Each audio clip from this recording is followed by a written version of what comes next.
Hey VC, Jeff back again. Most all the recent videos that I have been doing have all been new items, pre-Christmas orders, things along that line, but they've all been new releases. And so I did have a little batch of just used stuff that I've picked up, so I'm going to go ahead and do a separate video for those.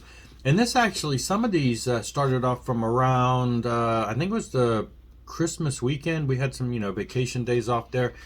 And my daughter and I went over to the antique store that I've been to a couple times. And it's been a couple months since I was there. It's kind of an antique mall. It's a big place that has a bunch of different vendors. And there's one place that sells stereo equipment, vintage stereo equipment, and records. And there's a couple other little booths that have records, batches amongst their other different stuff that they've got. So it's always nice to go over there and look. The prices, are average. They're not, I've heard some gouging at antique stores, but these are pretty average.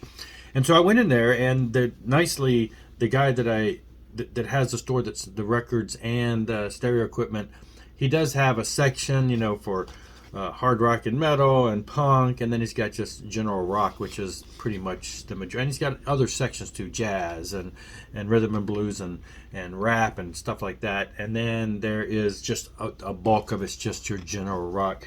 So of course I jumped right over, head right into the 2 or 3 little bins of metal, and I found some really good stuff there. And I did find a few things. So I picked up this Bullet.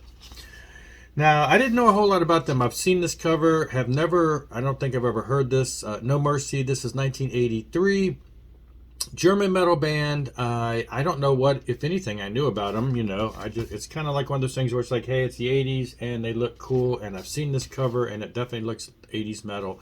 And yeah, it sounds like it's got that rough and gruff type of what you would think kind of a lot of the German metal bands kind of have that flavor to them. And yeah, it was good. It's on Arista Records. It's just black. Cover's in pretty good shape. Price was right. So grabbed that. That was enjoyable. And then this was just kind of more or less a replacement. I found a copy of Stripers and God We Trust. Now I have this back when I first started getting back into vinyl. People were selling stuff off. They were selling pieces off, and I bought some guy who had like all of the first 4 or 5, I think all of the original Striper records. And I bought them, and I just bought them blindly. Yeah, I'll take them, hey, whatever, hand them over some money, and got them home, and some of them didn't have any inserts. Didn't have any inner sleeves. They were just kind of thrown in the jacket. Not the greatest care, and so this would be considered an upgrade, because I checked it out, and it was in really, really nice condition. So, and it has the, the regular, it was in good shape as far as the cover. And it did have inside the insert, which is the dollar bill looking thing with the lyrics and stuff on the back. So it was a full package deal. I thought, yeah, I'm going to grab this. Definitely a replacement upgrade copy for the version that I have. Then I saw this, and I'm like, I don't even know what it is, but, it's going to go home with me, because I'm not even sure at first look. I can tell at first look, I know what it's going to probably be, as far as I know it's going to be from the 80s, but I had no clue what this was. I think I may have seen this back in the day. Something seemed familiar about it, but I don't know. Lone Ranger metal wrap. Come on. He's got the studs and the spikes, and I'm like, okay, wow, that screams to me, underground 80s independent type stuff. But then I flip it over, and sure, it's Megaforce Records. It's not independent. It's a important record distribution. It is a single. It's got 2 songs, Metal Rhapsody and a special air guitar headbanging dub. So it's the exact same song, but it's with shredding guitar all the way through rather than singing. So then I'm like, okay, 2 songs. What's this about? And I started looking, and I didn't recognize the singer's name, the Lone Ranger. It doesn't tell you anything.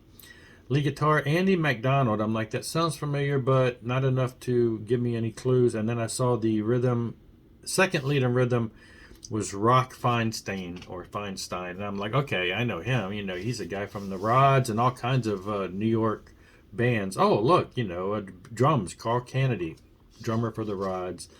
Yeah, and so once I got home and looked it up, it turns out it's the guys from the Rods with this guy singing, and then I listened to it. And it's 5.5 minute song, Metal Rhapsody. The lyrics are there, and it is so cool because it talks about metal. It mentions like all the bands of the day. This is from what, 83 or 4. It's I didn't even have the date on it, but I looked it up. It's from the earlier 80s.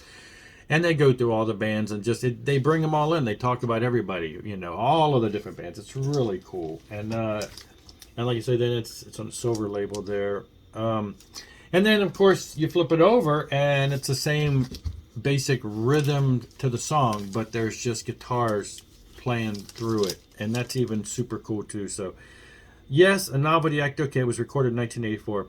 A novelty act, novelty song, and a one-off thing. But hey, this is a piece of nostalgic 80s, and the song is really fun. It is just really fun. So I'm glad I got it. I had to grab that. It looks 80s. It just oozes that look. So now this next one, actually, and this was also listed in the hard rock and metal section.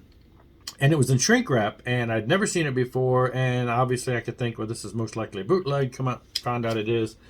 Sammy Hagar, Cruising and Boozing, live in 77.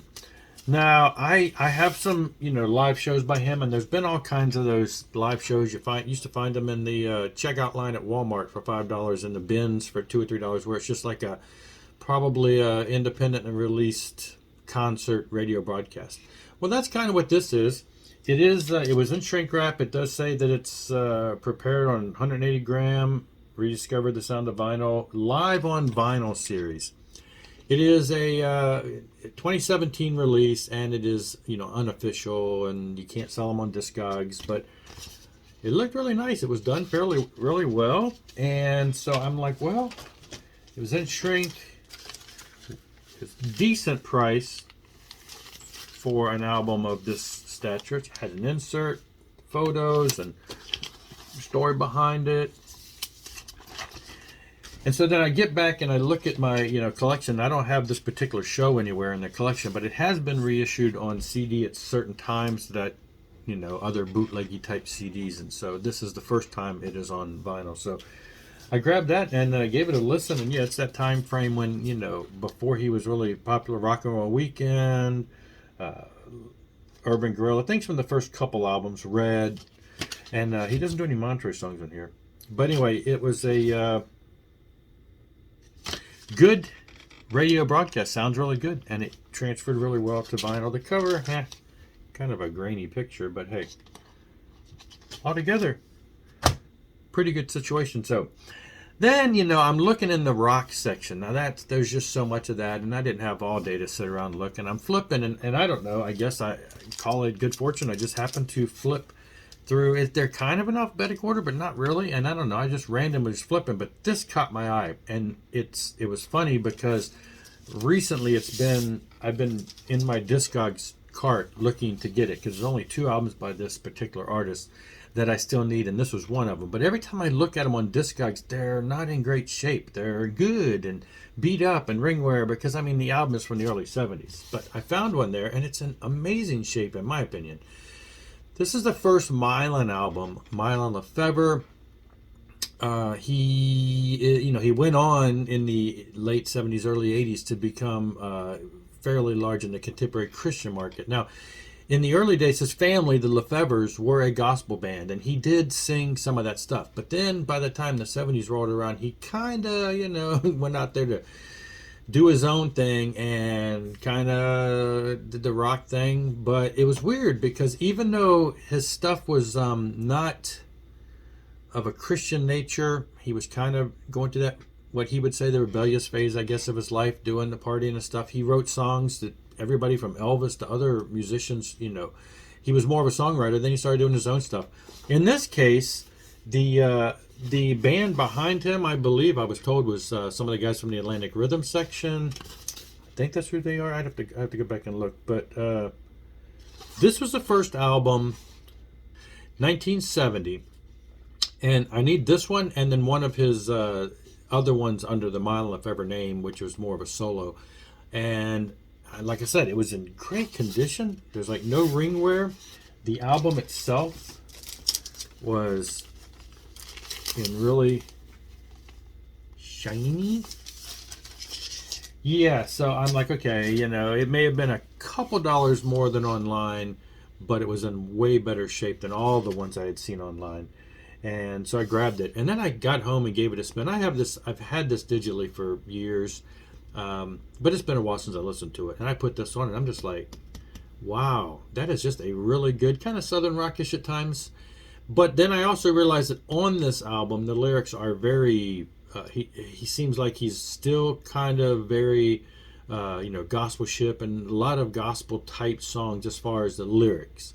So I'm like, well, at least on this first album, he seemed to be very much still clinging to more of his Christian roots, whereas on other albums it became a little more rock and rollish and raunchy type stuff. Not too bad, but they still had overtones and imagery in a lot of his stuff.